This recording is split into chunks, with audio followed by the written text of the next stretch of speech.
Olá! Hoje gostaria de começar te fazendo algumas perguntas sobre os seus antepassados. Você sabe o nome do pai do seu pai? E o nome do pai do seu pai? Indo um pouquinho mais longe, qual é o nome do pai do pai do pai do seu pai? Algumas vezes não sabemos o nome dos nossos antepassados, mas sabemos que eles existiram e que foram importantes para que estivéssemos aqui hoje. As decisões que eles tomaram foram imprescindíveis para o destino da nossa família. Na lição de hoje, vamos estudar sobre Ruth, uma mulher que soube tomar a decisão certa em um momento muito difícil de sua vida. E essa decisão fez com que ela fizesse parte da genealogia de Jesus. Mas, para contar a história de Ruth, eu preciso contar primeiro a história de uma família. O livro de Ruth começa com a seguinte afirmação: E sucedeu que, nos dias em que os juízes julgavam, houve uma fome na terra. A fome não era o normal para a terra de Canaã.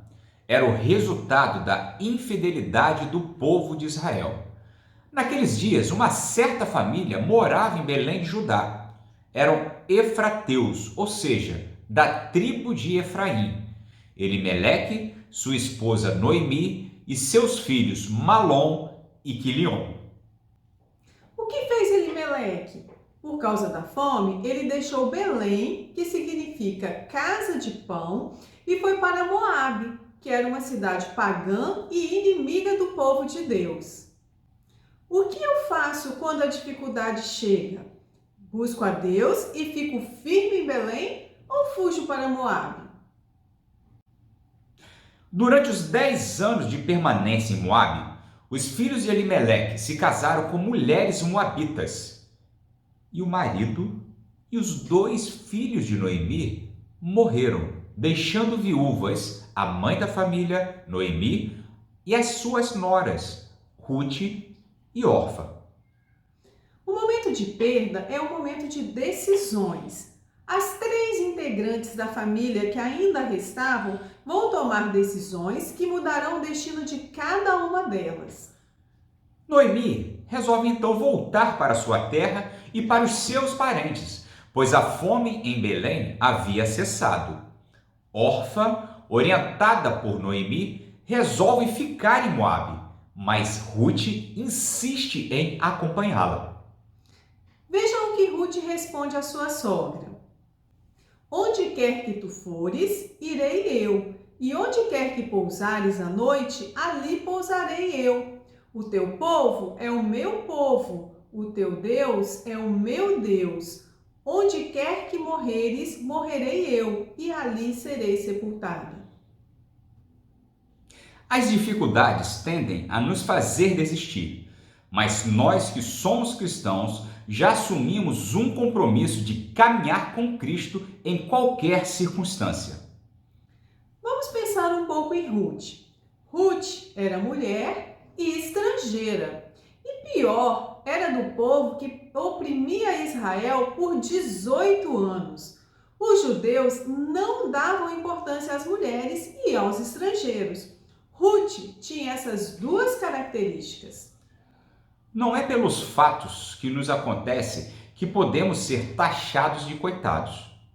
Ruth vai nos ensinar isso, pois apesar de ter todos os motivos para se sentir infeliz e desestimulada, ela nos dará uma grande lição de persistência e confiança em Deus. A situação de Ruth e Noemi era muito difícil. As 2 não tinham muitas perspectivas de vida. Isso se confirma quando observamos o impacto que a chegada delas causou em Belém. Toda a cidade se comoveu por causa delas.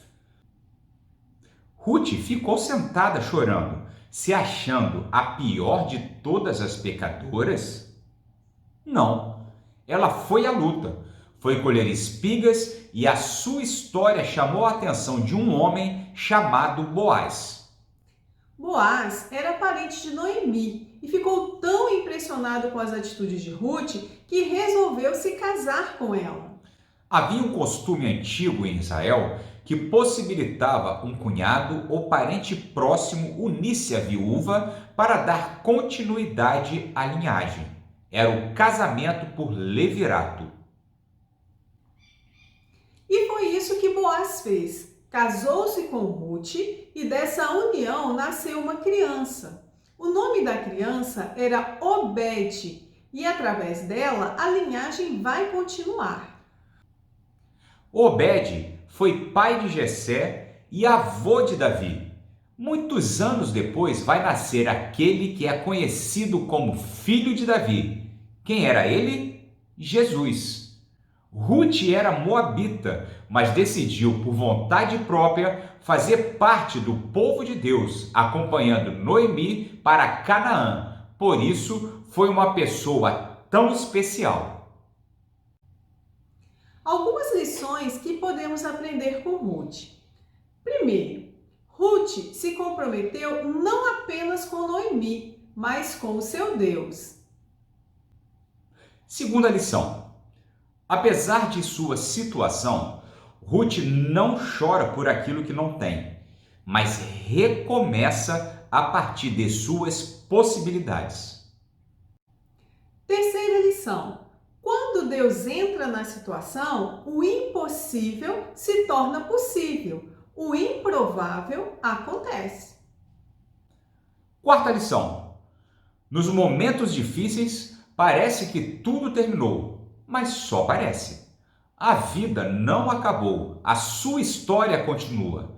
Lembre-se que a vida não vai dar tudo para você, assim como não dará para os outros. Precisamos ser maduros para entender que a realidade precisa ser enfrentada.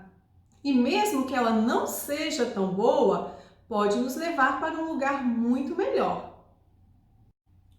Quinta e última lição.